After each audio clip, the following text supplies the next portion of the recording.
Когато отидем до магазина, позната гледка. Портокали, банани, кивита. И макар през социализма те да са се считали за супер екзотични, днес са просто ежедневие в нашите очи. Искате ли да видите какво наистина се нарича екзотичен плод? Останете до края на това видео, защото ще имаме от супер лютиви до мега горчиви. Представям ви 12 откачени плода, които може би не знаехте, че съществуват. Ако съдържанието, което правя, ви харесва, то абонирайте се за канала. Тук има едно малко червено бутонче. Натиснете го, не боли. Така ще получавате по 2 видеа на седмица, а към банката ще ви известява за тях. Новите промокодове за отстъпка в Ozon.bg са Clash 8 и Clash 8 PC. За Ардес са си същите. А в книгата ми 50 невероятни загадки ви разказвам за някои наистина интересни тайни. Нея, както и останалите ми книги от серията Топ Мистериите, може да си закупите от линкчета долу в описанието. Благодаря ви за подкрепата. Днес ви питам, кой е вашият любим плод? Я ми дръснете един коментар набързо. Монстера делициоза. Помните ли това домашно растение, което пускаше корени от всякъде? Когато бях малък, всеки дом, в който ходихме на гости, имаше по едно такова, че дори и ние имахме вкъщи. Какво да се прави? Модата беше такава.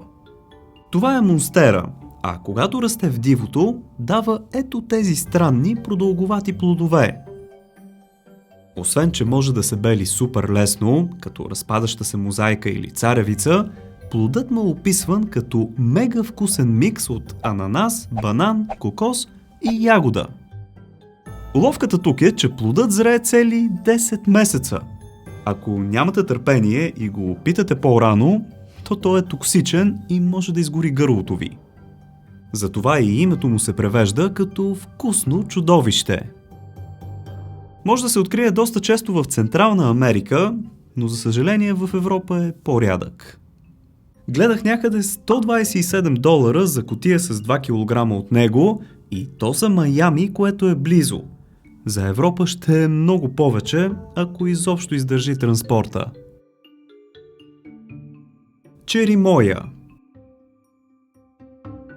Този плод идва чак от Перу и хората там са го отглеждали от древни времена. Дървото, на което расте, се среща на над 1500 метра над морска височина и затова си е доста рядко. Кората му е зелено-кафява, като на люспи и е доста грапава. Така както и гледате, сигурно не ви изглеждат много големи. Но всъщност теглото на един от тях може да достигне до 3 кг. Вътре плодът е кремообразен и плътен, а черните семки не се ядат. Те са отровни и могат да доведат до парализа. Вкусът му е комбинация между ананас, манго и круша, а Марк Твен го описва като най-вкусният плод, който е опитвал. Не се знае точно колко от тези плодове е изял, ама щом казва. Иначе черимоята е много богата на витамини, минерали и редица полезни за човешкото тяло вещества. Според експерти с малко генно инженерство, заради семките, този плод може да се превърне в следващия банан. Мангустин. Сигурно на този етап вече се питате, кой е моят любим плод? Ето го отговорът. Докато живях в Тайланд, ядох толкова много мангустини, че ръцете ми бяха постоянно лилави заради трудното им отваряне. Наистина супер твърда черупка, боядисвате целия, голяма борба е отварянето, но като се справиш, те очакват едва 6 малки скелитки. Те обаче са невероятно вкусни. Всеки, който ги е опитвал, знае. Среща се в Югоизточна Азия, но вече расте по тропиците на целия свят. Един път си взех от супермаркет в България и беше изгнил отвътре. Така че внимавайте. 20 лева отидола на вятъра за 3-4 плодчета.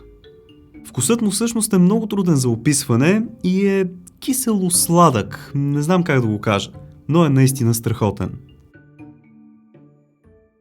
Туна. Всички знаем, че рибатон на английски е туна, с побългарен акцент.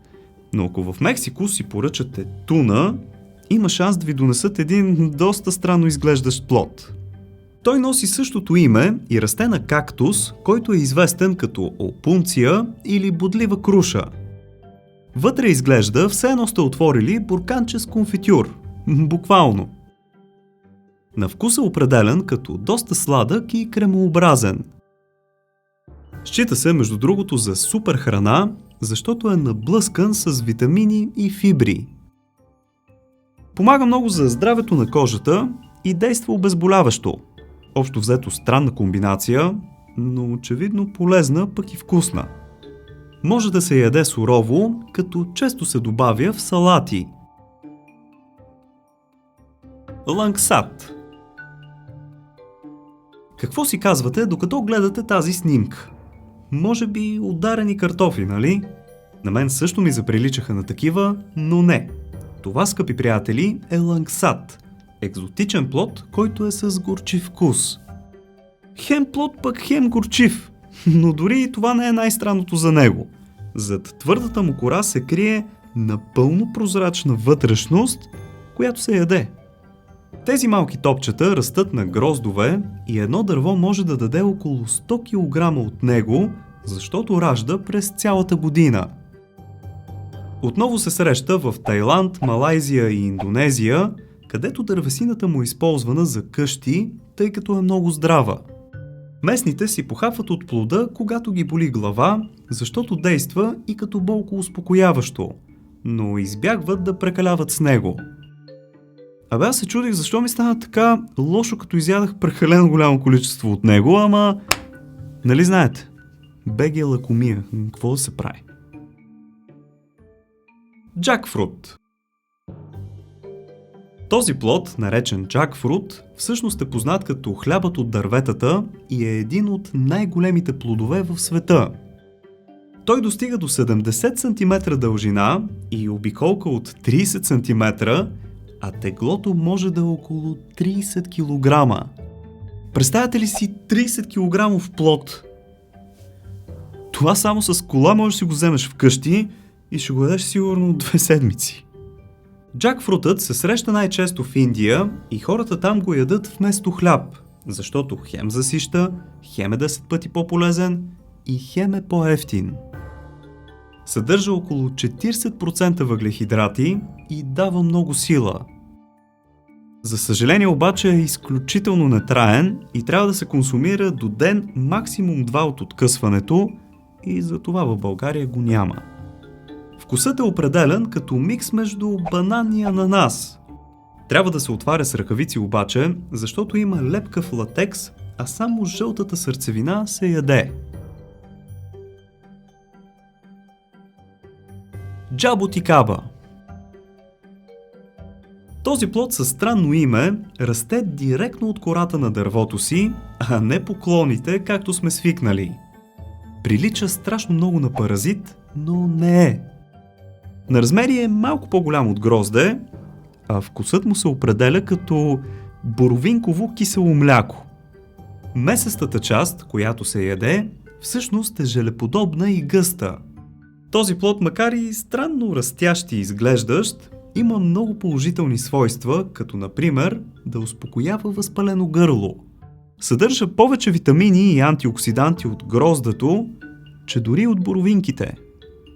Среща се по тропиците, а в Бразилия дори се използва за лечение на астма.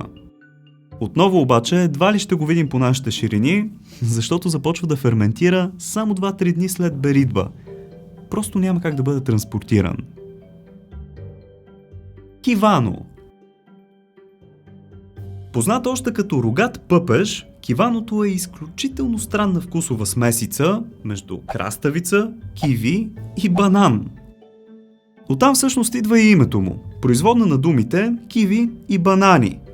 Ако искате да видите как го опитвам на живо, може да ме последвате в TikTok, там се позабавлявахме. Този странен плод произлиза от пустинята Калахари и се ражда от едногодишна лиана, която расте само ако има вода. Вече е култивиран, но все още има спорове дали това е повече плод или зеленчук. Аз лично клона към зеленчук, защото буквално е като краставица. Може да се купи и в България и дори познавам хора, които с радост биха си похапнали от зелената му и месеста вътрешност. Киваното дава тонус и е доста богат на витамини. Следователно, подсилва и имунитета ни. На размери е горе-долу колкото портокал, но какво ви обяснявам? Има си го почти навсякъде по магазините. Ръката на Буда. Ето това е един от най-странните плодове в класацията и вероятно вече ви е ясно откъде идва името му. То прилича на човешка длан с протегнати напред пръсти, достигащи дължина от 6-7 см. Обвивката му уха е на виолетови цветя, а под нея, месестата част, има вкус на лимонова кора. Не е особено приятен, но пък е доста често срещан в азиатската кулинария.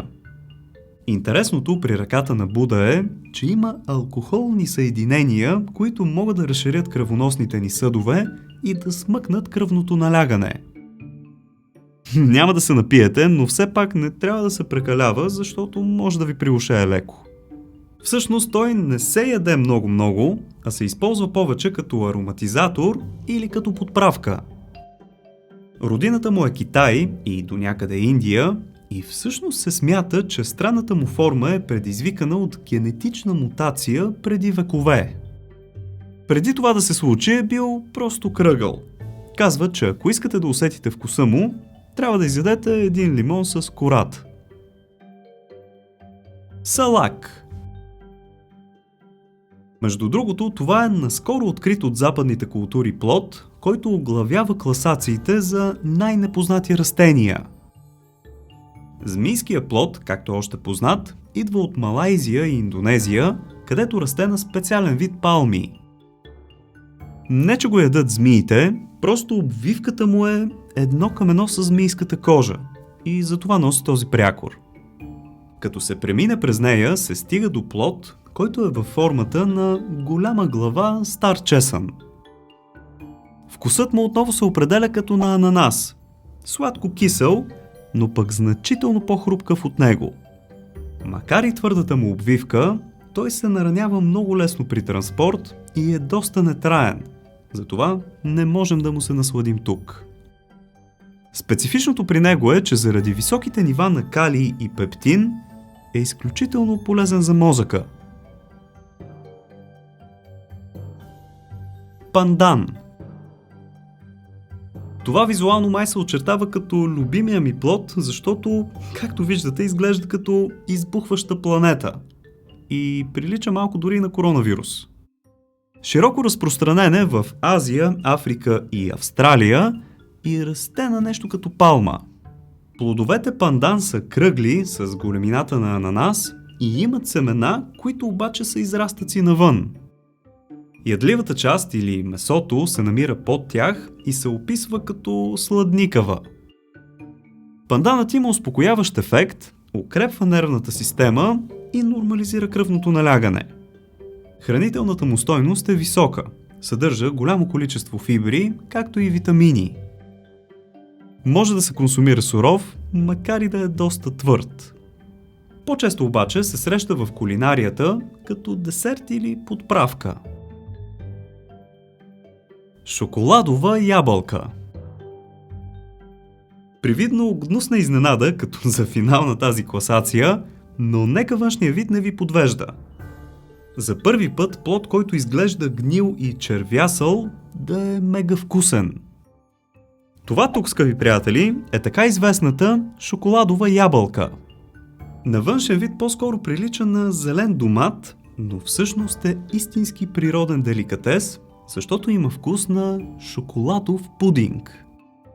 Среща се от Мексико до Гватемала и всеки един от плодчетата тежи до килограм.